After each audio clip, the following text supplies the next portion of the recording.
Hello മക്കളെ, നമ്മൾ ഇന്ന് പക്ഷി സങ്കേതത്തെ കുറിച്ചാണ് ക്ലാസ് എടുക്കുന്നത്. കേരളത്തിലെ പക്ഷി സങ്കേതങ്ങൾ PSCയുടെ ക്വസ്റ്റ്യൻ പേപ്പറിൽ സ്ഥിരം വരുന്നൊരു ചോദ്യമാണ് പക്ഷി സങ്കേതങ്ങളെക്കുറിച്ചും വന്യജീവി സങ്കേതങ്ങളെക്കുറിച്ചും.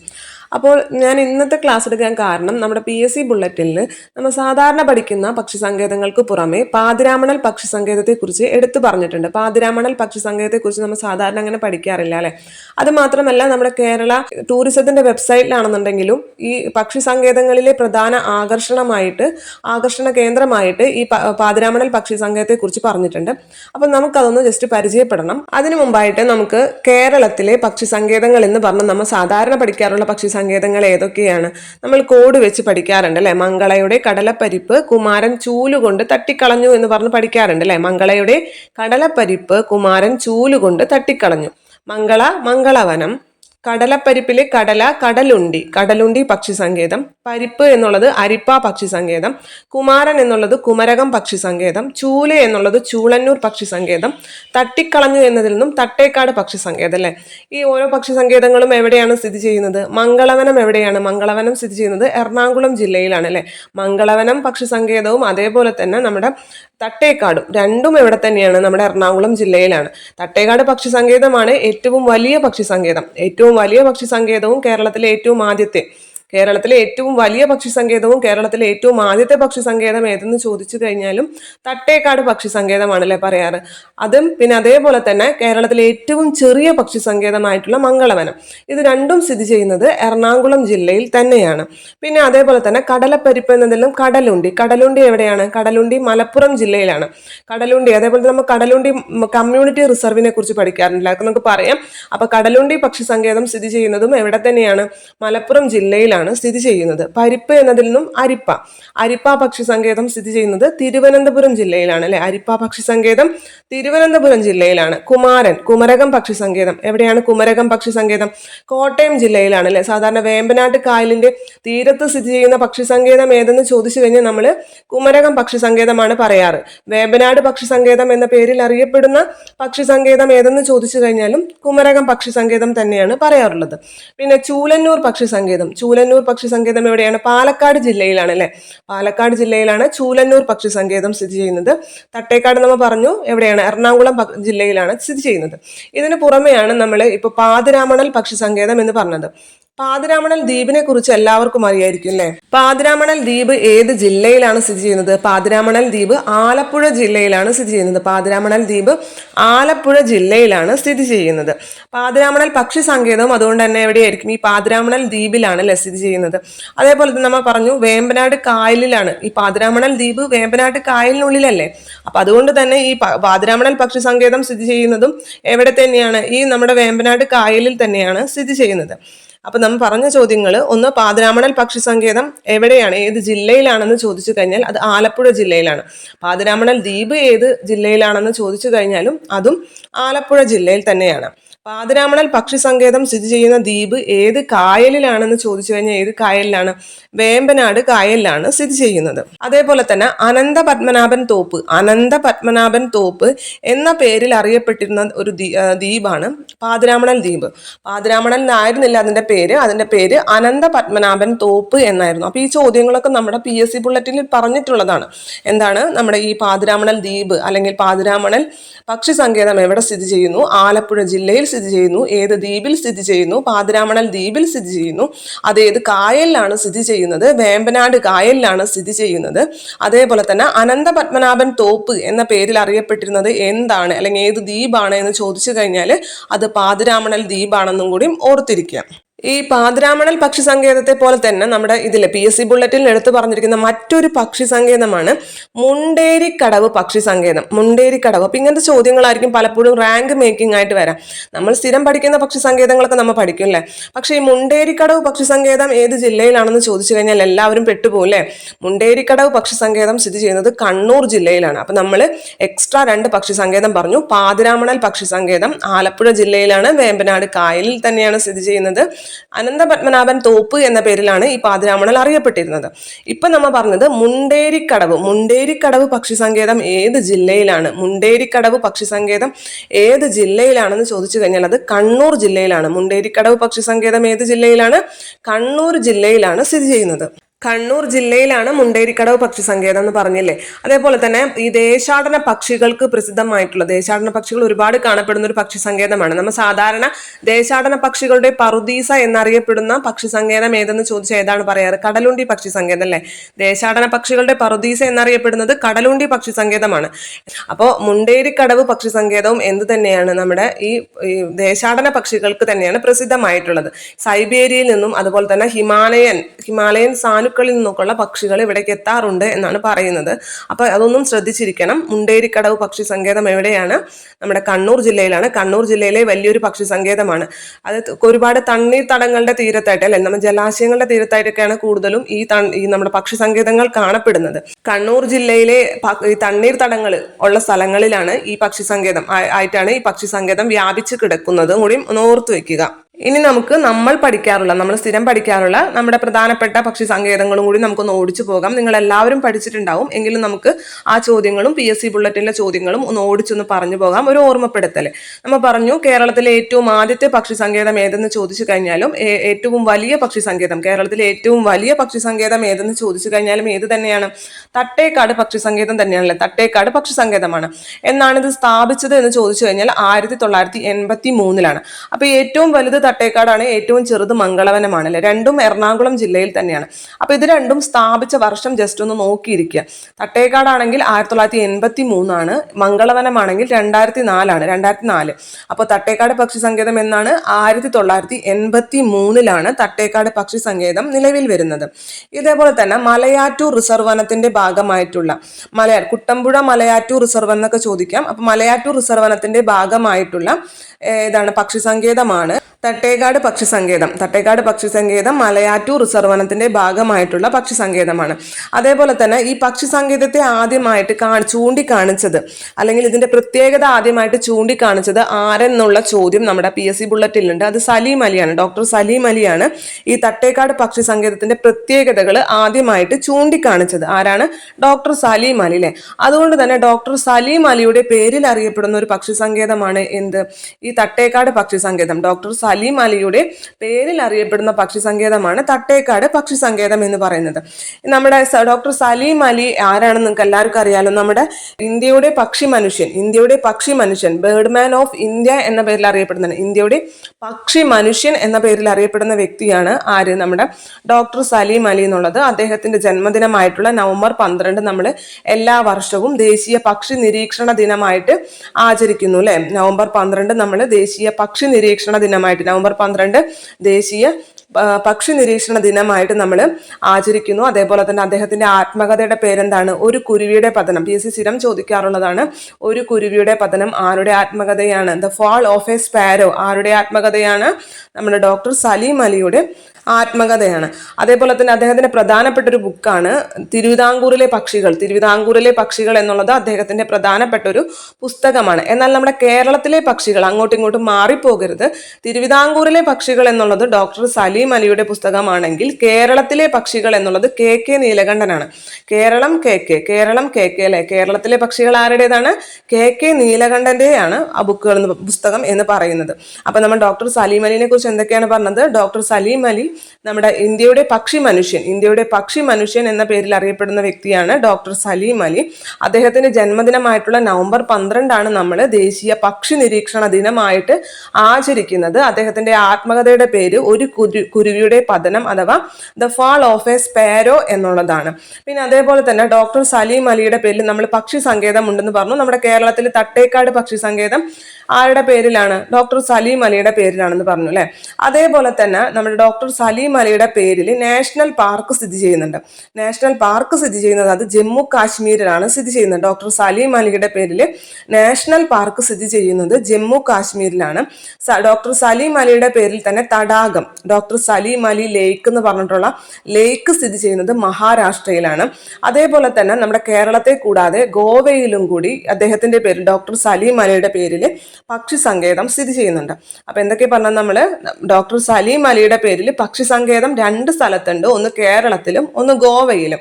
ഇനി അദ്ദേഹത്തിന്റെ പേരിൽ തന്നെ ഡോക്ടർ സലീം അലിയുടെ പേരിൽ national park, doctor Salim Ali national park എവിടെയാണ് സ്ഥിതി ചെയ്യുന്നത് എന്ന് ചോദിച്ചു കഴിഞ്ഞാൽ അത് എവിടെയാണ്? ജമ്മു കാശ്മീരിലാണ് സ്ഥിതി ചെയ്യുന്നത്. ഇനി ഡോക്ടർ സലീം അലിയുടെ പേരിൽ തടാകം, ലേക്ക് സ്ഥിതി ചെയ്യുന്നത് മഹാരാഷ്ട്രയിലാണ് സ്ഥിതി ചെയ്യുന്നത്. അതേപോലെ തന്നെ doctor Salim Ali centre for ornithology and natural history എന്നുള്ളത് സെന്റർ സ്ഥിതി ചെയ്യുന്നത് കോയമ്പത്തൂരാണ്.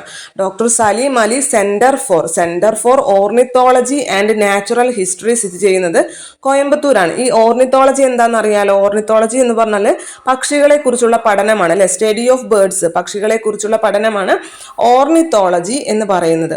അപ്പൊ അത്രയും കാര്യങ്ങൾ ഡോക്ടർ സലീം അലിയെ കുറിച്ച് ശ്രദ്ധിക്കുക. പിന്നെ അതേപോലെ തന്നെ നമ്മൾ പറഞ്ഞു ഇന്ത്യയുടെ പക്ഷി മനുഷ്യൻ എന്ന പേരിൽ അറിയപ്പെടുന്ന ഡോക്ടർ സലീം അലിയാണ്. എന്നാൽ ഇന്ത്യയുടെ പക്ഷി ശാസ്ത്രത്തിന്റെ പിതാവ് ഡോക്ടർ സലീം അലി അല്ല, തെറ്റി എഴുതി വെക്കരുത്.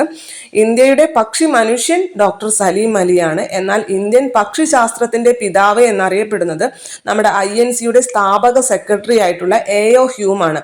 ഇന്ത്യൻ പക്ഷിശാസ്ത്രത്തിന്റെ പിതാവ് ആരാണ്? നമ്മുടെ INCയുടെ സ്ഥാപക സെക്രട്ടറി ഇല്ലേ, ആരാണ്? AO ഹ്യൂം ആണ് ഇന്ത്യൻ പക്ഷിശാസ്ത്രത്തിന്റെ പിതാവ് എന്ന പേരിൽ അറിയപ്പെടുന്നത്. അദ്ദേഹത്തിന്റെ പ്രധാനപ്പെട്ട ഒരു പുസ്തകമാണ് the nest and eggs of Indian birds എന്നുള്ളത്. നെസ്റ്റ് എന്ന് പറഞ്ഞാൽ കൂട് അല്ലെ, എഗ് എന്ന് പറഞ്ഞാൽ മുട്ട. അപ്പൊ the nest and eggs of Indian birds എന്നുള്ളത്, the nest and eggs of Indian birds എന്നുള്ളത് AO ഹ്യൂമിന്റെ പുസ്തകമാണെന്നും കൂടി ഓർത്തിരിക്കുക. അപ്പം നമ്മൾ പറഞ്ഞു വന്നത് തട്ടേക്കാട് പക്ഷി സങ്കേതത്തിൽ നിന്നാണ്. കേരളത്തിലെ ആദ്യത്തെ പക്ഷി സങ്കേതവും കേരളത്തിലെ ഏറ്റവും വലിയ പക്ഷി സങ്കേതവും തട്ടേക്കാട് പക്ഷി സങ്കേതമാണ്. 1983 തട്ടേക്കാട് പക്ഷി സങ്കേതം നിലവിൽ വന്നത്. മലയാറ്റൂർ റിസർവ് വനത്തിന്റെ ഭാഗമായിട്ടുള്ള പക്ഷി സങ്കേതമാണ്. ഡോക്ടർ സലീം അലിയുടെ പേരിൽ അറിയപ്പെടുന്ന പക്ഷി സങ്കേതമാണ് തട്ടേക്കാട് പക്ഷി സങ്കേതം എന്ന് പറയുന്നത്. അതേപോലെ തന്നെ തട്ടേക്കാട് പക്ഷി സങ്കേതത്തിലൂടെ ഒഴുകുന്ന നദി സാധാരണ ചോദിക്കാറുണ്ട് അല്ലെ, ഈ നമ്മുടെ ദേശീയോദ്യാനത്തിൽ കൂടെ ഒഴുകുന്ന നദി ഏതെന്നൊക്കെ ചോദിക്കാറുണ്ട്. ഒരു പ്രത്യേക ദേശീയോദ്യാനം ചോദിച്ചിട്ടല്ലേ, സൈലന്റ് വാലി ദേശീയോദ്യാനത്തിൽ കൂടെ ഒഴുകുന്ന നദി ഏതെന്നൊക്കെ സ്ഥിരം PSC ചോദിക്കാറുള്ളതാണ്. അതേപോലെ ഈ തട്ടേക്കാട് പക്ഷി സങ്കേതത്തിൽ കൂടി ഒഴുകുന്ന നദി ഏതെന്ന് ചോദിച്ചു കഴിഞ്ഞാൽ അത് പെരിയാർ നദിയാണ്. തട്ടേക്കാട് പക്ഷി സങ്കേതത്തിൽ കൂടി ഒഴുകുന്ന നദി ഏതാണ്? പെരിയാർ നദിയാണ് ഒഴുകുന്നത്. ഇനി അടുത്ത നമ്മൾ ഏതാണ് പറഞ്ഞത്? കേരളത്തിലെ ഏറ്റവും ചെറിയ പക്ഷി സങ്കേതമായിട്ടുള്ള മംഗളവനം അല്ലെ, കേരളത്തിലെ ഏറ്റവും ചെറിയ പക്ഷി സങ്കേതമായ മംഗളവനത്തെ കുറിച്ചാണ് പറഞ്ഞത്. തട്ടേക്കാട് പക്ഷി സങ്കേതവും അതേപോലെ തന്നെ മംഗളവനം പക്ഷി സങ്കേതവും സ്ഥിതി ചെയ്യുന്നത് എറണാകുളം ജില്ലയിൽ തന്നെയാണ്. പക്ഷേ ഈ മംഗളവനം എന്ന് പറയുന്നത് നമ്മുടെ എറണാകുളം ജില്ലയുടെ ഹൃദയഭാഗത്തല്ലേ, അതായത് കൊച്ചിയിലാണ് സ്ഥിതി ചെയ്യുന്നത്. കൊച്ചിയിൽ നമ്മുടെ കേരള ഹൈക്കോടതി മന്ദിരമുണ്ട്, ഹൈക്കോടതി സമുച്ചയം, കെട്ടിട സമുച്ചയത്തിന് അടുത്തായിട്ടാണ് മംഗളവനം പക്ഷി സങ്കേതം സ്ഥിതി ചെയ്യുന്നത്. കേരളത്തിലെ ഏറ്റവും ചെറിയ പക്ഷി സങ്കേതം ഏതെന്ന് ചോദിച്ചു കഴിഞ്ഞാലും കേരളത്തിലെ ഏറ്റവും ചെറിയ വന്യജീവി സങ്കേതം ഏതെന്ന് ചോദിച്ചു കഴിഞ്ഞാലും മംഗളവനം തന്നെയാണ്. അപ്പൊ വന്യജീവി സങ്കേതം എന്ന് ചോദിക്കുമ്പോൾ മംഗളവനം പക്ഷി സങ്കേതമല്ലേ, വന്യജീവി സങ്കേതം അല്ലല്ലോ എന്ന് തോന്നരുത്. കേരളത്തിലെ ഏറ്റവും ചെറിയ വന്യജീവി സങ്കേതം ഏതെന്ന് ചോദിച്ചു കഴിഞ്ഞാലും ഏത് തന്നെയാണ്? മംഗളവനം തന്നെയാണ്. അപ്പൊ നമ്മൾ പറഞ്ഞല്ലേ കൊച്ചിയിലാണ് സ്ഥിതി ചെയ്യുന്നത്. കൊച്ചിയുടെ ശ്വാസകോശം എന്ന പേരിൽ അറിയപ്പെടുന്ന പക്ഷി സങ്കേതമാണ് മംഗളവനം. കൊച്ചിയുടെ ശ്വാസകോശം എന്ന പേരിൽ അറിയപ്പെടുന്ന പക്ഷി സങ്കേതമാണ് മംഗളവനം എന്ന് പറയുന്നത്.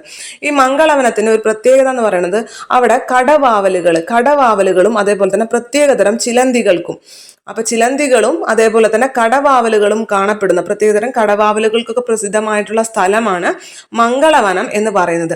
അതേപോലെ തന്നെ കണ്ടൽ കാടുകൾ കാണപ്പെടുന്ന പക്ഷി സങ്കേതം ഏതെന്ന് ചോദിച്ചു കഴിഞ്ഞാലും ഇനി കണ്ടൽ വനത്തിനുള്ളിൽ സ്ഥിതി ചെയ്യുന്ന പക്ഷി സങ്കേതം ഏതെന്ന് ചോദിച്ചു കഴിഞ്ഞാലും എങ്ങനെ ചോദിച്ചു കഴിഞ്ഞാലും അത് മംഗളവനം തന്നെയാണ്. അപ്പം കേരളത്തിൽ കണ്ടൽ കാടുകൾ കാണപ്പെടുന്ന ഏക പക്ഷി സങ്കേതം ഏതെന്ന് ചോദിച്ചു കഴിഞ്ഞാൽ അത് ഏതാണ്? മംഗളവനമാണ്. ഇനി കണ്ടൽ വനത്തിനുള്ളിൽ സ്ഥിതി ചെയ്യുന്ന പക്ഷി സങ്കേതം ഏതെന്ന് ചോദിച്ചു കഴിഞ്ഞാലും അതും മംഗളവനം തന്നെയാണ്. പിന്നെ നമ്മൾ പറഞ്ഞല്ലോ മംഗളവനം എന്നാണ് നിലവിൽ വന്നത്? 2004 നിലവിൽ വന്നത്. അപ്പൊ ഇത്രയും കാര്യങ്ങളെ മംഗളവനത്തെ കുറിച്ച് നമുക്ക് പഠിക്കാനുള്ളൂ. ഏതൊക്കെയാണ് പറഞ്ഞത്? നമ്മൾ കേരളത്തിലെ ഏറ്റവും ചെറിയ പക്ഷി സങ്കേതം മംഗളവനമാണ്. കേരളത്തിലെ ഏറ്റവും ചെറിയ വന്യജീവി സങ്കേതവും മംഗളവനം തന്നെയാണ്. മംഗളവനം എന്ന് പറയുന്നത് നമ്മുടെ കൊച്ചിയിൽ സ്ഥിതി ചെയ്യുന്നതാണ് അല്ലേ. അപ്പം അതുകൊണ്ട് തന്നെ കൊച്ചിയുടെ ശ്വാസകോശം എന്നാണ് അറിയപ്പെടുന്നത്. കേരള ഹൈക്കോടതി സമുച്ചയത്തിന്റെ കെട്ടിട സമുച്ചയത്തിന്റെ അടുത്തായിട്ട് സ്ഥിതി ചെയ്യുന്ന പക്ഷി സങ്കേതം ഏതെന്ന് ചോദിച്ചു കഴിഞ്ഞാലും അതും മംഗളവനം തന്നെയാണ്. കൊച്ചിയുടെ ശ്വാസകോശം എന്നറിയപ്പെടുന്ന പക്ഷി സങ്കേതമാണ് മംഗളവനം. കടവാവലുകൾക്കും ചിലന്തികൾക്കും പ്രസിദ്ധമായ സ്ഥലമാണ് മംഗളവനം. അതേപോലെ തന്നെ കേരളത്തിൽ കണ്ടൽ കാടുകൾ കാണപ്പെടുന്ന ഏക പക്ഷി സങ്കേതം ഏതെന്ന് ചോദിച്ചു കഴിഞ്ഞാലും അതും മംഗളവനം തന്നെയാണ്. പിന്നെ നമ്മൾ പാതിരാമണൽ പക്ഷി സങ്കേതം പറഞ്ഞില്ലേ, പാതിരാമണൽ പക്ഷി സങ്കേതത്തിന്റെ ഒക്കെ ഏകദേശം അടുത്തായിട്ട് തന്നെയാണ് കുമരകം പക്ഷി സങ്കേതം സ്ഥിതി ചെയ്യുന്നത് അല്ലേ. കുമരകം പക്ഷി സങ്കേതം, പാതിരാമണൽ പക്ഷി സങ്കേതം ആലപ്പുഴ ജില്ലയിലാണ്, പക്ഷെ കുമരകം പക്ഷി സങ്കേതം കോട്ടയം ജില്ലയിലാണ്. വേമ്പനാട്ട് കായലിൽ തന്നെയാണ് അടുത്ത് തന്നെയാണ് സ്ഥിതി ചെയ്യുന്നത്. അതുകൊണ്ട് തന്നെ വേമ്പനാട് പക്ഷി സങ്കേതം ഏതെന്ന് ചോദിച്ചു കഴിഞ്ഞാലും ഏതാണ് പറയേണ്ടത്? കുമരകം പക്ഷി സങ്കേതമാണ് പറയുന്നത്. വേമ്പനാട് പക്ഷി സങ്കേതം ഏതെന്ന് ചോദിച്ചു കഴിഞ്ഞാൽ കുമരകം പക്ഷി സങ്കേതമാണ് പറയേണ്ടത്. കുമരകം പക്ഷി സങ്കേതം ഏത് ജില്ലയിലാണ്? കോട്ടയം ജില്ലയിലാണ് സ്ഥിതി ചെയ്യുന്നത്. അതേപോലെ തന്നെ ബേക്കേഴ്സ് എസ്റ്റേറ്റ് എന്നറിയപ്പെടുന്ന പക്ഷി സങ്കേതം ഏതാണ്? കുമരകം പക്ഷി സങ്കേതമാണ്. ബേക്കേഴ്സ് എസ്റ്റേറ്റ് എന്ന് പറയാൻ കാരണം എന്താ? ഈ ബേക്കേഴ്സ് അല്ലെ, നമ്മുടെ ജോർജ് ആൽഫ്രഡ് ബേക്കർ എന്ന വ്യക്തിയാണ് ഈ കുമരകം പക്ഷി സങ്കേതം വികസിപ്പിച്ചത്. ആരാണ് കുമരകം പക്ഷി സങ്കേതം വികസിപ്പിച്ചത്? ജോർജ് ആൽഫ്രഡ് ബേക്കർ ആണ്. അതുകൊണ്ട് തന്നെ ബേക്കേഴ്സ് എസ്റ്റേറ്റ് എന്നറിയപ്പെടുന്ന പക്ഷി സങ്കേതം ഏതാണ്? കുമരകം പക്ഷി സങ്കേതമാണ്. വേമ്പനാട് കായലിന്റെ തീരത്താണ്. കോട്ടയം പക്ഷി സങ്കേതം അല്ലെങ്കിൽ കോട്ടയം വേമ്പനാട് പക്ഷി സങ്കേതം ഏതെന്ന് ചോദിച്ചു കഴിഞ്ഞാലും അത് കുമരകം പക്ഷി സങ്കേതമാണ്. അതേപോലെ തന്നെ നമ്മുടെ PSC ബുള്ളറ്റിനിലുള്ള 2 ചോദ്യങ്ങളാണ്. കുമരകം പക്ഷി സങ്കേതം ഏത് സ്ഥാപനത്തിന്റെ കീഴിലാണെന്ന്. കുമരകം പക്ഷി സങ്കേതം ഏത് സ്ഥാപനത്തിന്റെ കീഴിലാണ്? KTDCയുടെ കീഴിലാണ്. KTDC എന്ന് പറഞ്ഞാൽ എന്താണ്? കേരള ടൂറിസം ഡെവലപ്മെന്റ് കോർപ്പറേഷൻ അല്ലെ. കേരള ടൂറിസം ഡെവലപ്മെന്റ് കോർപ്പറേഷന്റെ ഷോർട്ട് ഫോം ആണ് KTDC. അപ്പൊ KTDCയുടെ കീഴിലാണ് ഏത്? കുമരകം പക്ഷി സങ്കേതം. അപ്പൊ കുമരകം പക്ഷി സങ്കേതം ഏത് സ്ഥാപനത്തിന്റെ കീഴിലാണ്? KTDCയുടെ കീഴിലാണ്. അതേപോലെ തന്നെ beyond the back waters package അത് നിങ്ങൾ കേട്ടിട്ടുണ്ടാവും. Beyond the back waters package ഏത് വിനോദസഞ്ചാരവുമായിട്ടാണ് ബന്ധപ്പെട്ടിരിക്കുന്നത്? കുമരകം വിനോദസഞ്ചാരവുമായിട്ടാണ് ബന്ധപ്പെട്ടിരിക്കുന്നത്. Beyond the back waters package എന്നുള്ളത് ഏത് വിനോദസഞ്ചാരവുമായി ബന്ധപ്പെട്ടിരിക്കുന്നു? കുമരകം വിനോദസഞ്ചാരവുമായിട്ടാണ് ബന്ധപ്പെട്ടിരിക്കുന്നത്. അപ്പൊ ഇത്രയും കാര്യങ്ങളാണ് നമുക്ക് കുമരകം പക്ഷി സങ്കേതവുമായി ബന്ധപ്പെട്ട് പഠിക്കാനുള്ളത്. പിന്നെ നമുക്ക് ചൂലന്നൂർ പക്ഷി സങ്കേതം വളരെ ഇമ്പോർട്ടന്റ് തന്നെയാണ്. ചൂലന്നൂർ പക്ഷി സങ്കേതം എവിടെയാണ്? പാലക്കാട് ജില്ലയിലാണ് അല്ലെ. പാലക്കാട് ജില്ലയിലാണ് ചൂലന്നൂർ പക്ഷി സങ്കേതം എന്ന് പറയുന്നത്. നമ്മൾ നേരത്തെ പറഞ്ഞു അല്ലെ, ഡോക്ടർ സലീം അലിയുടെ പേരിൽ അറിയപ്പെടുന്ന പക്ഷി സങ്കേതമാണ് തട്ടേക്കാട് പക്ഷി സങ്കേതമെങ്കിലും നമ്മുടെ KK നീലകണ്ഠൻ, കേരളത്തിലെ മറ്റൊരു പ്രധാനപ്പെട്ട പക്ഷി നിരീക്ഷകനാണ് KK നീലകണ്ഠൻ. അപ്പൊ KK നീലകണ്ഠന്റെ പേരിൽ അറിയപ്പെടുന്ന പക്ഷി സങ്കേതമാണ് ചൂലന്നൂർ പക്ഷി സങ്കേതം എന്ന് പറയുന്നത്. ചൂലന്നൂർ പക്ഷി സങ്കേതത്തിന് ഒരു പ്രത്യേകത ഉണ്ടല്ലോ, എന്താണ്? മയിലിനെയാണ് അല്ലെ സംരക്ഷിക്കുന്നത്. ഓരോ പക്ഷി സങ്കേതങ്ങളും ചില പ്രത്യേകമായിട്ട് ഏതെങ്കിലും പക്ഷികളെ സംരക്ഷിക്കുന്നതായിരിക്കും. അപ്പൊ കേരളത്തിലെ ഏക മയിൽ സംരക്ഷണ കേന്ദ്രം ഏതെന്ന് ചോദിച്ചു കഴിഞ്ഞാൽ അത് ചൂലന്നൂർ പക്ഷി സങ്കേതമാണ്. അപ്പം നമ്മൾ പറഞ്ഞു KK നീലകണ്ഠൻ അല്ലെ, KK നീലകണ്ഠന്റെ പേരിൽ അറിയപ്പെടുന്നതാണ്. നമ്മൾ സാധാരണ നീലപ്പീലി എന്നല്ലേ പറയാം, നീലപ്പീലി കണ്ണും പൂട്ടി എന്ന് പറയാം അല്ലെ. അപ്പൊ നീലകണ്ഠന്റെ പേരിൽ അറിയപ്പെടുന്നത് പീലി എന്ന് പറഞ്ഞാൽ എന്താണ്? മയിലിന്റെ ആണ് അല്ലെ. അപ്പൊ അതുകൊണ്ട് തന്നെ ഈ മയിൽ സംരക്ഷണ കേന്ദ്രമാണ് ഈ KK നീലകണ്ഠന്റെ പേരിൽ അറിയപ്പെടുന്ന ചൂലന്നൂർ പക്ഷി സങ്കേതം എന്ന് ഓർത്തിരിക്കുക. KK നീലകണ്ഠൻ മെമ്മോറിയൽ മയിൽ സംരക്ഷണ കേന്ദ്രം എന്നാണ് ഇത് അറിയപ്പെടുന്നത്. KK നീലകണ്ഠൻ മെമ്മോറിയൽ മയിൽ സംരക്ഷണ കേന്ദ്രം എന്നറിയപ്പെടുന്ന പക്ഷി സങ്കേതമാണ് ചൂലന്നൂർ പക്ഷി സങ്കേതം. പാലക്കാട് ജില്ലയിലാണെന്ന് ഓർത്തിരിക്കണം. പിന്നെ അതേപോലെ തന്നെ ഈ ഭാരതപ്പുഴയുടെ കൈവഴിയായിട്ടുള്ള ഗായത്രി പുഴയുടെ തീരത്താണ് ഇത് സ്ഥിതി ചെയ്യുന്നത്. ഭാരതപ്പുഴയുടെ കൈവഴിയായ ഗായത്രി പുഴയുടെ തീരത്താണ് ഇത് സ്ഥിതി ചെയ്യുന്നത്. നമ്മൾ തട്ടേക്കാട് പറഞ്ഞപ്പോൾ പറഞ്ഞു അല്ലെ, അതിലെ പെരിയാർ നദി ഒഴുകുന്നുണ്ടെന്ന് പറഞ്ഞു. അതേപോലെ തന്നെ നമ്മൾ കുമരകം പറഞ്ഞപ്പോൾ പറഞ്ഞു എന്തിന്റെയാണ്? വേമ്പനാട്ട് കായലിലാണ്. പാതിരാമണലാണെങ്കിലും വേമ്പനാട്ട് കായലിലാണ് അല്ലെ. അതേപോലെ തന്നെ നമ്മുടെ ഈ ചൂലന്നൂർ പക്ഷി സങ്കേതം എന്ന് പറയുന്നത് ഭാരതപ്പുഴയുടെ കൈവഴിയായ ഗായത്രി പുഴയുടെ തീരത്താണ് സ്ഥിതി ചെയ്യുന്നത്. ഗായത്രി പുഴയുടെ തീരത്താണ് ചൂലന്നൂർ പക്ഷി സങ്കേതം സ്ഥിതി ചെയ്യുന്നതെന്നും കൂടി ഓർത്തിരിക്കാം. നമ്മൾ ഈ KK നീലകണ്ഠനെ പറഞ്ഞപ്പോൾ നേരത്തെ പറഞ്ഞിട്ടുണ്ടായിരുന്നു കേരളത്തിലെ പക്ഷികൾ എന്നുള്ളത് ആരുടെ കൃതിയാണ്? KK നീലകണ്ഠന്റെയാണ്. തിരുവിതാംകൂറിലെ പക്ഷികൾ എന്ന് ചോദിച്ചു കഴിഞ്ഞാൽ അത് ഡോക്ടർ സലീം അലിയുടെയാണ് അല്ലെ. തിരുവിതാംകൂറിലെ പക്ഷികൾ എന്നുള്ളത് ഡോക്ടർ സലീം അലിയുടെ പുസ്തകമാണ്. അതേപോലെ തന്നെ ഒരു കുരുവിയുടെ പതനം എന്നുള്ളത് അദ്ദേഹത്തിന്റെ ആത്മകഥയാണെന്നും പറഞ്ഞിരുന്നു. കെ നീലകണ്ഠന്റെ പ്രധാനപ്പെട്ട പുസ്തകങ്ങളാണ് കേരളത്തിലെ പക്ഷികൾ എന്നുള്ളതും അതേപോലെ പക്ഷികളും മനുഷ്യരും എന്നുള്ളതും. കേരളത്തിലെ പക്ഷികൾ എന്നുള്ളതും പക്ഷികളും മനുഷ്യരും എന്നുള്ളതും കെ നീലകണ്ഠന്റെ പുസ്തകങ്ങളാണ്. ഈ കെ നീലകണ്ഠന്റെ തൂലികാനാമം എന്താണ്? ഇന്ദുചൂടൻ അല്ലെ? രണ്ടും നമ്മുടെ മോഹൻലാലിന്റെ ക്യാരക്ടേഴ്സ് ആണ്, നീലകണ്ഠനും ഇന്ദുചൂടനും. അതുകൊണ്ട് പഠിക്കാൻ ബുദ്ധിമുട്ടില്ല. കെ നീലകണ്ഠന്റെ തൂലികാനാമമാണ് ഇന്ദുചൂടൻ എന്ന് പറയുന്നത്. അടുത്തത് നമുക്ക് കടലുണ്ടി പക്ഷി സങ്കേതമാണ് അല്ലെ പറയാനുള്ളത്. കടലുണ്ടി പക്ഷി സങ്കേതം എന്ന് പറഞ്ഞാൽ നാം പറഞ്ഞു ദേശാടന പക്ഷികളുടെ പറുദീസ, അതാണ് മെയിനായിട്ട് ചോദിക്കാറുള്ളത്. ദേശാടന പക്ഷികളുടെ പറുദീസ എന്ന പേരിൽ അറിയപ്പെടുന്ന പക്ഷി സങ്കേതമാണ് കടലുണ്ടി.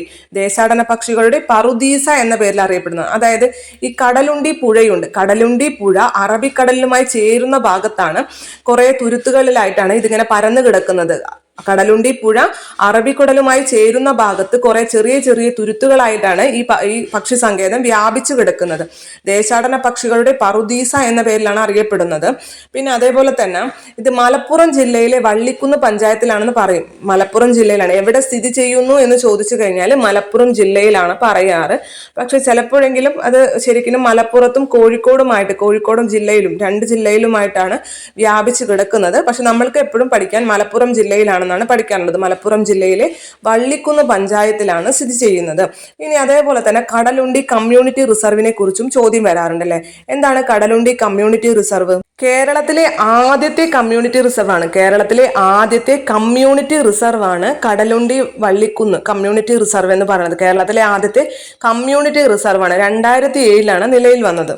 ഈ കമ്മ്യൂണിറ്റി റിസർവ് എന്ന് പറയുമ്പോൾ ചിലർക്കെങ്കിലും എന്താണെന്നൊരു സംശയം വരും. അതായത് അത് സംരക്ഷിത മേഖലയാണ് യഥാർത്ഥത്തിൽ. പക്ഷെ നമ്മൾ ദേശീയോദ്യാനം അതേപോലെ തന്നെ വന്യജീവി സങ്കേതം എന്നൊക്കെ പറഞ്ഞു കഴിഞ്ഞാൽ അത് പൂർണ്ണമായിട്ടും സർക്കാർ ഉടമസ്ഥതയിലുള്ളതായിരിക്കും അല്ലെ. നമ്മുടെ ഗവൺമെന്റിന്റെ ഉടമസ്ഥതയിലുള്ള പ്രദേശങ്ങളായിരിക്കും. അവിടെ ഒന്നും തന്നെ ജനവാസം യോഗ്യമല്ല. അത് എന്താണ്? പൂർണ്ണമായിട്ടും സംരക്ഷിത പ്രദേശങ്ങളായിരിക്കും. എന്നാൽ ഈ കമ്മ്യൂണിറ്റി റിസർവ് എന്ന് പറഞ്ഞു കഴിഞ്ഞാൽ അത് സ്വകാര്യത ഉടമസ്ഥയിലുള്ള പ്രദേശങ്ങളായിരിക്കാം. ചിലപ്പോൾ സ്വകാര്യ ഉടമസ്ഥതയിലുള്ള പ്രദേശങ്ങളിലും എന്ത് നൽകുക, അവിടെയും സംരക്ഷിച്ചു പോരാ. ഈ തരത്തിലുള്ള പക്ഷികളെയും അവിടുത്തെ ഇതിനൊക്കെ നമ്മുടെ എല്ലാ കാര്യങ്ങളെയും പ്രകൃതിദത്തമായിട്ടുള്ള എല്ലാത്തിനെയും അവിടെ ആ ജനവാസ മേഖലയിൽ തന്നെ സംരക്ഷിച്ചു പോരാ. അതിനാണ് നമ്മൾ കമ്മ്യൂണിറ്റി റിസർവ് എന്ന് പറയുന്നത്. അപ്പോൾ കമ്മ്യൂണിറ്റി റിസർവ് എന്ന് പറഞ്ഞു കഴിഞ്ഞാൽ ആ ഒരു കമ്മ്യൂണിറ്റിയുടെ ഉപജീവനത്തിന് അല്ലെങ്കിൽ അവർക്ക് താമസിക്കാൻ അത് ഉപയോഗിക്കുക, അതോടൊപ്പം തന്നെ അത് റിസർവ് ചെയ്യുക, അതോടൊപ്പം തന്നെ അത് സംരക്ഷിച്ചു പോരാ. അതാണ് നമ്മുടെ കമ്മ്യൂണിറ്റി റിസർവ് എന്നതുകൊണ്ട് ഉദ്ദേശിക്കുന്നത്. അപ്പോൾ നമ്മുടെ കേരളത്തിലെ ആദ്യത്തെ കമ്മ്യൂണിറ്റി റിസർവ് ആണ് കടലുണ്ടി വള്ളിക്കുന്ന് കമ്മ്യൂണിറ്റി റിസർവ് എന്ന് പറയുന്നത്. 2007 നിലവിൽ വന്നത്. അത് PSC സ്ഥിരം ചോദിക്കാറുള്ള ഒരു ചോദ്യമാണ്. നമ്മളപ്പോൾ പറഞ്ഞു വന്നത് കടലുണ്ടി പക്ഷി സങ്കേതത്തെ കുറിച്ചാണ് പറഞ്ഞു വന്നത്. കടലുണ്ടി പക്ഷി സങ്കേതം എന്ന് പറഞ്ഞു കഴിഞ്ഞാൽ എപ്പോഴും ചോദിക്കാറുള്ളത് ദേശാടന പക്ഷികളുടെ പറുദീസ എന്നറിയപ്പെടുന്ന പക്ഷി സങ്കേതമാണ് കടലുണ്ടി പക്ഷി സങ്കേതം. മലപ്പുറം ജില്ലയിലാണ് സ്ഥിതി ചെയ്യുന്നത്. പിന്നെ അതേപോലെ തന്നെ ഇപ്പോൾ കടലുണ്ടി വള്ളിക്കുന്ന് കമ്മ്യൂണിറ്റി റിസർവ് എന്ന് പറഞ്ഞു കഴിഞ്ഞാൽ കേരളത്തിലെ ആദ്യത്തെ കമ്മ്യൂണിറ്റി റിസർവാണ്. 2007 നിലവിൽ വന്നത്. അതോടൊപ്പം തന്നെ ഒരു സാധാരണയായിട്ട് ചോദിക്കുന്ന ഒരു ചോദ്യമാണ് കടലുണ്ടി ട്രെയിൻ ദുരന്തം നടന്നത് എന്ന് ചോദിക്കാറുണ്ട്. 2001 ജൂൺ 22 2001 ഓർത്ത് വയ്ക്കുക. 2001 കടലുണ്ടി ട്രെയിൻ ദുരന്തം നടന്നത്. കേരളത്തിൽ നടന്ന പ്രധാനപ്പെട്ട 2 ട്രെയിൻ ദുരന്തങ്ങളാണ്. ഒന്ന് പെരുമൺ ദുരന്തവും അതേപോലെ തന്നെ കടലുണ്ടി ട്രെയിൻ ദുരന്തവും. പെരുമൺ ദുരന്തം എന്ന് പറയുന്നത് അഷ്ടമുടി കായലിലാണ് പെരുമൺ ദുരന്തം നടന്നത്. അത് 1988 നടന്നത്. കടലുണ്ടി പുഴയിലാണ് കടലുണ്ടി ട്രെയിൻ ദുരന്തം നടന്നത്. അത് 2001. പെരുമൺ ദുരന്തവും സ്ഥിരം ചോദിക്കാറുള്ളതാണ്. 1988 പെരുമൺ ദുരന്തം നടന്നത്. അഷ്ടമുടി കായലിലാണ്. കടലുണ്ടി ട്രെയിൻ ദുരന്തം നടന്നത് 2001 കടലുണ്ടി പുഴയിലാണ് നടന്നത്. അടുത്തത് അരിപ്പ പക്ഷി സങ്കേതം. അരിപ്പ പക്ഷി സങ്കേതത്തെ കുറിച്ച് കൂടുതലായൊന്നും ചോദിക്കാറില്ല, എങ്കിലും അരിപ്പ പക്ഷി സങ്കേതം തിരുവനന്തപുരം ജില്ലയിലാണെന്ന് മനസ്സിലാക്കി ഇരിക്കുക. അരിപ്പ പക്ഷി സങ്കേതം തിരുവനന്തപുരം ജില്ലയിലാണ്. പിന്നെ അതേപോലെ തന്നെ ഈ പക്ഷിയുമായി ബന്ധപ്പെട്ട് ചോദിക്കുന്നതാണ് പക്ഷിപാതാളം. പക്ഷിപാതാളം എവിടെയാണ് സ്ഥിതി ചെയ്യുന്നത്? വയനാട് ജില്ലയിൽ ബ്രഹ്മഗിരി കുന്നുകളിലാണ് ഈ പക്ഷിപാതാളം സ്ഥിതി ചെയ്യുന്നത്. പക്ഷിപാതാളം എവിടെയാണ്? വയനാട് ജില്ലയിലെ ബ്രഹ്മഗിരി കുന്നുകളിലാണ്. അവിടുത്തെ പ്രത്യേകത എന്താണെന്ന് വെച്ചാൽ ഈ ചിത്രകൂടൻ പക്ഷികൾ കാണപ്പെടുന്ന സ്ഥലമാണ്. ചിത്രകൂടൻ പക്ഷികൾ കാണപ്പെടുന്ന കേരളത്തിലെ പക്ഷി സങ്കേതം ഏതെന്ന് ചോദിച്ചു കഴിഞ്ഞാൽ അത് പക്ഷി പാതാളമാണ്. പക്ഷി പാതാളം എവിടെയാണ്? വയനാട് ജില്ലയിലെ ബ്രഹ്മഗിരി കുന്നുകളിലാണ് ചിത്രകൂടൻ പക്ഷികളെ കാണപ്പെടുന്ന സ്ഥലമാണ്. ഈ ചിത്രകൂടൻ പക്ഷികൾ എന്താ പ്രത്യേകത എന്ന് വെച്ചാൽ അവയുടെ ഒരു സലൈവ യൂസ് ചെയ്തിട്ട് പ്രത്യേകതരം സൂപ്പ് ഉണ്ടാക്കുന്നൊക്കെ പറയുന്നത് എനിക്കറിയില്ല. അപ്പൊ അതുകൊണ്ട് ചിത്രകൂടൻ പക്ഷികളെ സംരക്ഷിച്ചു പോരുന്ന ഒരു സ്ഥലമാണ് ഏത് പക്ഷി പാതാളം എന്ന് പറയുന്നത്. പിന്നെ അതേപോലെ തന്നെ കേരളത്തിലെ പക്ഷി ഗ്രാമം എന്നറിയപ്പെടുന്നത് നൂറനാടാണ്. കേരളത്തിലെ പക്ഷി ഗ്രാമം എന്നറിയപ്പെടുന്നത് നൂറനാടാണ്, ആലപ്പുഴ ജില്ലയിലാണ്. കേരളത്തിലെ പക്ഷി ഗ്രാമം നൂറനാടാണ്, ആലപ്പുഴ ജില്ലയിലാണ് സ്ഥിതി ചെയ്യുന്നത്. അതേപോലെ തന്നെ പക്ഷിഭൂപടം തയ്യാറാക്കിയ ആദ്യത്തെ സംസ്ഥാനമാണ് കേരളം എന്ന് പറയുന്നത്. പക്ഷിഭൂപടം തയ്യാറാക്കിയ ആദ്യ സംസ്ഥാനം കേരളമാണെന്നും കൂടിയും ഓർത്തിരിക്കുക. അപ്പൊ നമ്മൾ ഒരുവിധം എല്ലാ പക്ഷി സങ്കേതങ്ങളും പറഞ്ഞിട്ടുണ്ട്. PSC ബുള്ളറ്റിൽ വന്ന ചോദ്യങ്ങളും പറഞ്ഞിട്ടുണ്ട്. ഏതൊക്കെ പക്ഷി സങ്കേതങ്ങളാണ് പറഞ്ഞത് ഒന്നും കൂടി ഓർത്തു നോക്കിയേ. നമ്മൾ PSC ബുള്ളറ്റിൽ വന്ന 2 പാതിരാമണൽ പക്ഷി സങ്കേതത്തെ കുറിച്ചിട്ടും അതേപോലെ തന്നെ മുണ്ടേരിക്കടവ് പക്ഷി സങ്കേതത്തെ കുറിച്ചും പറഞ്ഞു. പാതിരാമണൽ പക്ഷി സങ്കേതം വേമ്പനാട്ട് കായലിലാണ്, ആലപ്പുഴ ജില്ലയിലാണ്. നമ്മുടെ അനന്തപത്മനാഭൻ തോപ്പ് എന്നാണ് അറിയപ്പെടുന്നത് അല്ലെ പാതിരാമണല്. മുണ്ടേരിക്കടവ് പക്ഷി സങ്കേതം കണ്ണൂർ ജില്ലയിലാണ് സ്ഥിതി ചെയ്യുന്നത്. പിന്നെ ബാക്കി ഏതൊക്കെ പക്ഷി സങ്കേതങ്ങളെ കുറിച്ചാണ് പറഞ്ഞത്? നാം പറഞ്ഞല്ലോ, മംഗളയുടെ കടലപ്പരിപ്പ്, കുമാരൻ ചൂലുകൊണ്ട് തട്ടിക്കളഞ്ഞു അല്ലെ. മംഗള എന്ന് പറയുമ്പോൾ മംഗളവനത്തെ കുറിച്ച് പറഞ്ഞു. കടലപ്പരിപ്പിലെ കടലുണ്ടി പക്ഷി സങ്കേതത്തെ കുറിച്ചിട്ടും അരിപ്പ പക്ഷി സങ്കേതത്തെ കുറിച്ചും പറഞ്ഞു. കുമാരൻ എന്നതിൽ നിന്നും കുമരകം പക്ഷി സങ്കേതത്തെ കുറിച്ച് പറഞ്ഞു. ചൂലുകൊണ്ട് എന്നതിൽ നിന്നും ചൂലന്നൂർ പക്ഷി സങ്കേതത്തെ കുറിച്ചിട്ടും തട്ടിക്കളഞ്ഞു എന്നതിൽ നിന്നും തട്ടേക്കാട് പക്ഷി സങ്കേതത്തെ കുറിച്ച് പറഞ്ഞു. ഈ ഓരോ പക്ഷി സങ്കേതങ്ങളും ഏത് ജില്ലയിലാണ് സ്ഥിതി ചെയ്യുന്നത് എന്ന് പ്രത്യേകം ഓർത്തിരിക്കുക. അതേപോലെ തന്നെ അതിൽ കൂടി ഏതെങ്കിലും നദികൾ ഒഴുകുന്നുണ്ട്, അത് ഏതെങ്കിലും കായലിന്റെ തീരത്താണ് എന്നുണ്ടെങ്കിലൊക്കെ അതൊക്കെ ഒന്ന് പ്രത്യേകം ഓർത്തിരിക്കുക. ഇന്നത്തെ വീഡിയോ നിങ്ങൾക്ക് ഉപകാരപ്പെട്ടു എന്ന് ഞാൻ വിശ്വസിക്കുകയാണ്. ഇതിനേക്കാൾ നല്ലൊരു ക്ലാസ്സുമായിട്ട്, ഇതിനേക്കാൾ നല്ലൊരു ടോപ്പിക്കുമായിട്ട് വീണ്ടും വരാം. നിങ്ങൾക്ക് എന്തെങ്കിലും അഭിപ്രായമുണ്ട്, എൻ്റെ ക്ലാസ്സിൽ എന്തെങ്കിലും പോരായ്മകളുണ്ടെങ്കിൽ തീർച്ചയായും കമൻറ്റ് ചെയ്യുക. അപ്പോൾ നിങ്ങൾക്ക് ഇന്നത്തെ ക്ലാസ് ഉപകാരപ്പെട്ടു എന്നുള്ള വിശ്വാസത്തോടു കൂടി തന്നെ നിർത്തുന്നു. നന്ദി.